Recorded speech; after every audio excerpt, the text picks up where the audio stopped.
कहानी की शुरुआत होती है फ्यूचर में, जहां इंसानों की बॉक्सिंग खत्म हो गई थी क्योंकि उनके बदले लोग रोबोट्स को लड़ते देखना ज्यादा पसंद करते थे। हालांकि इन रोबोट्स को भी इंसान ही कंट्रोल करते हैं। चार्ली भी एक जाना माना बॉक्सर हुआ करता था जो अब देश विदेश में जाकर रोबोट बॉक्सिंग में हिस्सा लेता है, लेकिन काफी समय से वो लगातार हार रहा है। एक दिन उसे एक आदमी का कॉल आया जो उससे अपने $30,000 वापस मांग रहा था। उसने न जाने कितने लोगों से पैसे उधार ले रखे थे। आखिरकार चार्ली ने नेटवर्क का बहाना लगाकर कॉल काट दी। तभी मेले में उसे रिकी मिल गया। उसने चार्ली को $3,000 देने का वादा किया अगर उसका मशहूर रोबोट एम्बुश बैल से लड़ेगा। चार्ली ने भी अपने रोबोट की जीत पर $20,000 की शर्त लगा दी। रिकी मान तो गया, लेकिन उसने कहा कि अगर चार्ली हार गया तो उसे कहीं से भी रिकी का कर्ज तो लौटाना पड़ेगा। फिर फाइट शुरू हुई और जनता एम्बुश को देखकर जोश में आ गई। शुरू में सब सही था और एम्बुश बैल के वार से बचने में कामयाब भी हो गया,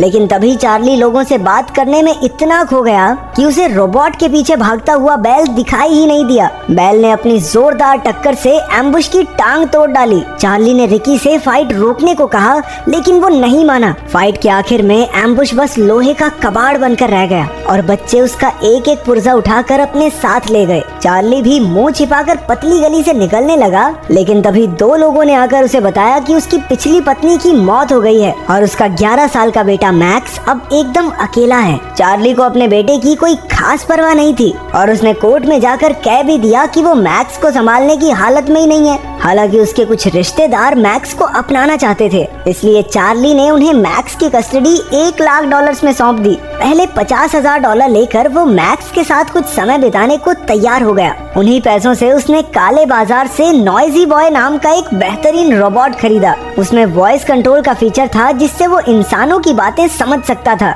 उसे लेकर चार्ली अपने जिम में पहुंचा जहां वो बेली के साथ रहता था। इतना खर्च करने पर बेली उससे बहस करने लगी कि किराए के पैसे तो टाइम पे दिए नहीं जाते, रोबोट खरीदता घूम रहा है। तभी रिश्तेदार मैक्स को उसके पास छोड़ने आ गए। इधर अपना मैक्स भी खतरनाक बच्चा है। उसे इस बात का कोई दुख नहीं था कि उसके बाप ने उसे बेच दिया, पर दुख तो सारा इस बात का था कि थोड़े भी पैसे मैक्स को नहीं मिले। नॉइजी बॉय को देखकर वो तीनों दंग रह गए। चार्ली ने वॉइस कंट्रोल चेक करने की सोची और उसने कुछ कमांड दी, लेकिन रोबोट में कोई हलचल नहीं हुई। चार्ली को लगा लो भाई पैसे गए डब्बे में, फुद्दू बना दिया दुकानदार ने। तभी मैक्स ने अपनी सूझबूझ दिखाई और रोबोट को जापानीज में कमांड दी क्योंकि वो जापान में बना था। नॉइजी बॉय ने कमांड सुनी और बस अब उसकी सेटिंग बदलने की देर थी। थोड़े टेस्ट करने के बाद चार्ली उसे अपनी वैन में लाद कर अगले कंपटीशन में जाने को तैयार हो गया। मैक्स ने वैन की चाबी चुरा ली और साथ चलने की जिद करने लगा। हार कर चार्ली को उसे अपने साथ ले जाना पड़ा। फिर वो फाइट क्लब में पहुंचे जहां काफी सारे रोबोट्स आए थे।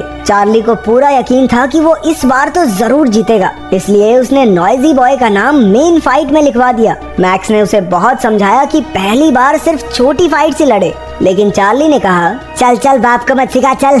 चार्ली नहीं माना और नॉइजी बॉय को चैंपियन रोबोट मिडास से लड़ने भेज दिया। शुरुआत में तो नॉइजी बॉय अपने ओपोनेंट पर भारी पड़ रहा था। चार्ली के मन में पैसों के बारे में सोच सोच कर लड्डू फूटने लगे और इसी चक्कर में उसका ध्यान फिर भटक गया। उधर मिडास ने नॉइजी बॉय पर जोरदार वार किया। चार्ली हड़बड़ाहट में ढेर सारी वॉइस कमांड्स देने लगा, लेकिन जल्द ही मिडास ने नॉइजी बॉय का सर धड़ से अलग कर दिया। फाइट के आखिर में बेचारे रोबोट का सिर्फ वॉइस कंट्रोल सिस्टम ही बच पाया। मैक्स ने अपने बाप के जले पर नमक छिड़कते हुए कहा कि उसे फाइट से पहले नॉइजी बॉय को अच्छे से ट्रेन करना चाहिए था। ये सुनकर चार्ली उस पर भड़क गया और बच्चे को अच्छी खासी सुना दी। वैसे देखा जाए तो बच्चा कुछ गलत भी नहीं कह रहा था। घर लौटते हुए वो कबाड़ खाने में नए रोबोट के पुर्जे ढूंढने गए। बातों बातों में चार्ली ने मैक्स को बताया कि कैसे इंसानों के बदले रोबोट्स की बॉक्सिंग शुरू हुई। अचानक मैक्स का पैर फिसला और वो एक चट्टान से गिर पड़ा। खुशकिस्मती से उसने किसी रोबोट का हाथ पकड़ लिया जिससे उसकी जान बच गई।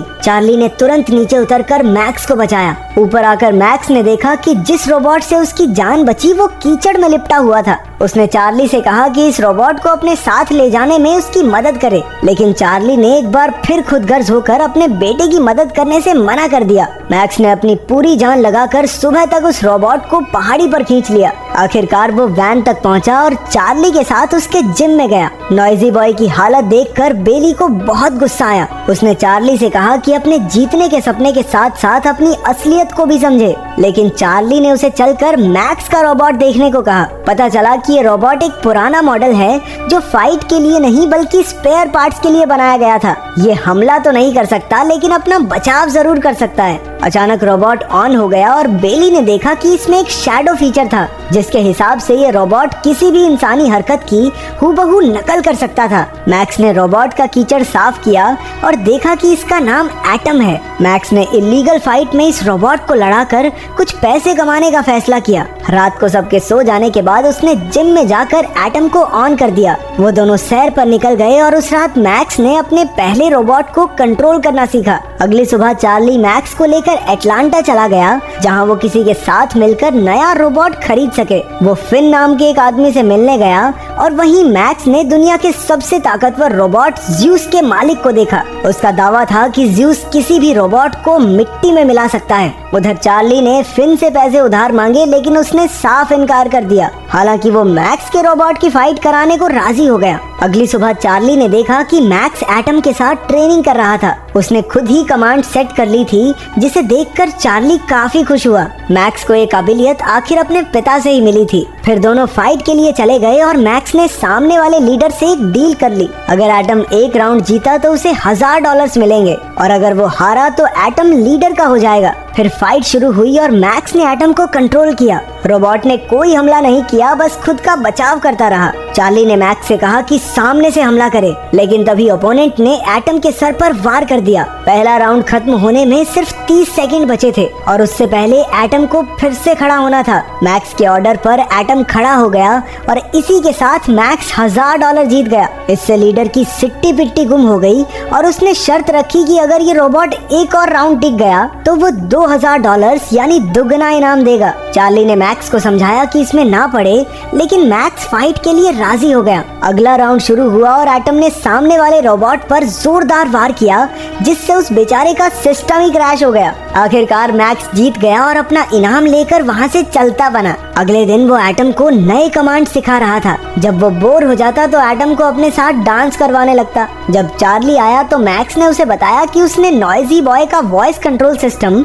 एटम के अंदर फिट कर दिया है। उसने कहा कि शैडो फीचर के जरिए एटम को अपना बॉक्सिंग स्टाइल सिखाए, क्योंकि चार्ली अपने जमाने में बॉक्सिंग चैंपियन था। चार्ली ने मजे लेते हुए कहा कि वो तभी एटम को बॉक्सिंग सिखाएगा अगर मैक्स रिंग में एटम को डांस करवाएगा। मैक्स मान गया और एटम की बॉक्सिंग ट्रेनिंग दिन रात जोरों से चलने लगी। मैक्स हर फाइट की शुरुआत डांस से किया करता और इसी तरह एक एक करके एटम सारी फाइट्स जीतता चला गया। चार्ली और मैक्स भी एक दूसरे के साथ अच्छा समय बिताने लगे। छोटी मोटी फाइट से पैसे कमाकर चार्ली ने कुछ पैसे बेली को किराया भरने के लिए भेज दिए। डांसिंग कार की तरह डांसिंग रोबोट ने भी पूरी जनता का दिल जीत लिया। उसकी तो अखबार में तस्वीरें छपने लगी थी। इसी मशहूरी के कारण चार्ली और मैक्स को रियल स्टील टूर्नामेंट में हिस्सा लेने के लिए बुलाया गया। जब मैक्स एटम को फाइट के लिए तैयार कर रहा था तो एक आदमी ने आकर कहा कि ज्यूस रोबोट की मालकिन फेरा उनसे मिलना चाहती है। वो ज्यूस के लिए स्पेयर रोबोट ढूंढ रही थी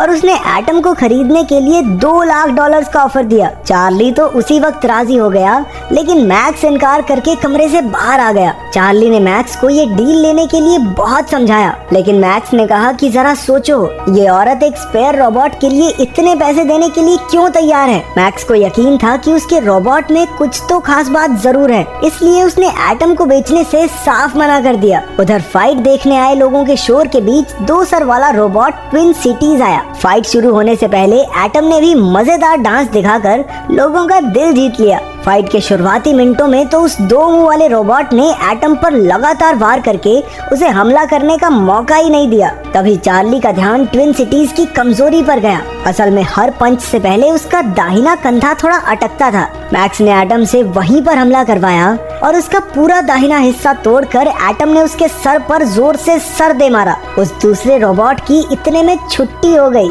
एटम की जबरदस्त परफॉर्मेंस देखकर लोग जोर जोर से तालियां पीटने लगे। उधर मैक्स ने भागकर रेफरी से माइक छीन लिया और दुनिया के सबसे ताकतवर रोबोट ज्यूस को फाइट के लिए चुनौती दे दी। बेसिकली मैक्स पूरी दुनिया को बताना चाहता था, हमारा रोबोट किसी से कम है के? सिस्टम मिला देंगे ज्यूस का। इसके बाद मैक्स और चार्ली जीत के पैसे लेकर वैन तक पहुंचे। तभी रिकी नाम का एक आदमी अपने पैसे वसूलने आ पहुंचा और चार्ली को गुंडों से पिटवा दिया। अपने बेटे की सुरक्षा के बारे में सोचकर चार्ली ने उसे वापस रिश्तेदारों के पास भेजने का फैसला कर लिया। मैक्स ने रोते हुए अपने पिता को मनाने की बहुत कोशिश की, लेकिन वो उसकी जान खतरे में नहीं डालना चाहता था। चार्ली ने मैक्स के बदले मिलने वाले $50,000 लेने से भी मना कर दिया। अपने बेटे के साथ समय बिताकर अब वो उसे सच्चे दिल से चाहने लगा था। अगली सुबह बेली ने उसे समझाया कि उसे मैक्स को खुद से दूर नहीं करना चाहिए। उसकी बात मानकर चार्ली मैक्स को वापस लेने पहुंचा और एक अच्छा पिता बनने का वादा भी किया। वहीं एटम को देखकर चार्ली ने कहा कि उन्हें ज़्यूस से फाइट भी तो करने चलना है। फेरा ने मैक्स की चुनौती स्वीकार कर ली थी। फाइट के दिन ज़्यूस हवा में उड़ता हुआ रिंग में कूद पड़ा। एटम के आने पर फाइट शुरू हुई। ज़्यूस ने पहले ही वार में एटम को चित कर दिया। सबको लग रहा था कि ज़्यूस की जीत एकदम पक्की है। एटम ने फिर से खड़ा होने की कोशिश की, लेकिन ज़्यूस ने लगातार 15-20 मुक्के दाग दिए। लेकिन अगले राउंड में एटम ने आगे होकर ज़्यूस पर लगातार वार किए। काफी जोर लगाकर एटम ने खुद को खड़ा रखा। फाइट चलती रही और एटम किसी तरह से दूसरे और तीसरे राउंड तक लड़ता रहा। चौथे राउंड तक ज़्यूस ने अपनी पूरी ताकत से एटम की बुरी हालत कर दी। एटम का वॉइस कंट्रोल सिस्टम भी टूट गया था, लेकिन फिर भी एटम आखिरी मिनट तक लड़ता रहा। अब उसके जीतने की कोई संभावना नजर नहीं आ रही थी, लेकिन मैक्स ने चार्ली से कहा कि शैडो फीचर से बॉक्सिंग करके एटम को कंट्रोल करे। चार्ली ने एटम को जोश से भरी स्पीच दी, जबकि वो कुछ सुन ही नहीं सकता था। तभी आखिरी राउंड शुरू हुआ। एटम खुद को बचाकर ज़्यूस की ताकत बर्बाद करवाता रहा। जैसे ही उसकी ताकत कम हुई, चार्ली ने एक के बाद एक लगातार मुक्के ज़्यूस को मारे, लेकिन ज़्यूस एक बार फिर खड़ा होकर वार करने लगा। तभी राउंड खत्म हो गया और ज़्यूस हारने से बच गया। जनता जोर जोर से एटम का नाम चिल्लाने लगी। ज़्यूस के ज्यादा पॉइंट्स थे, इसलिए वो जीत गया, लेकिन जनता के दिल में तो एटम बस गया था और मैक्स को तो यही चाहिए था। मैक्स और चार्ली ने कसकर एक दूसरे को गले लगाया। आखिरकार उन्होंने एटम के साथ अपनी असली जीत का जश्न मनाया। अगर वीडियो पसंद आई तो लाइक कर देना, चैनल को सब्सक्राइब कर देना। मिलते हैं अगली वीडियो में।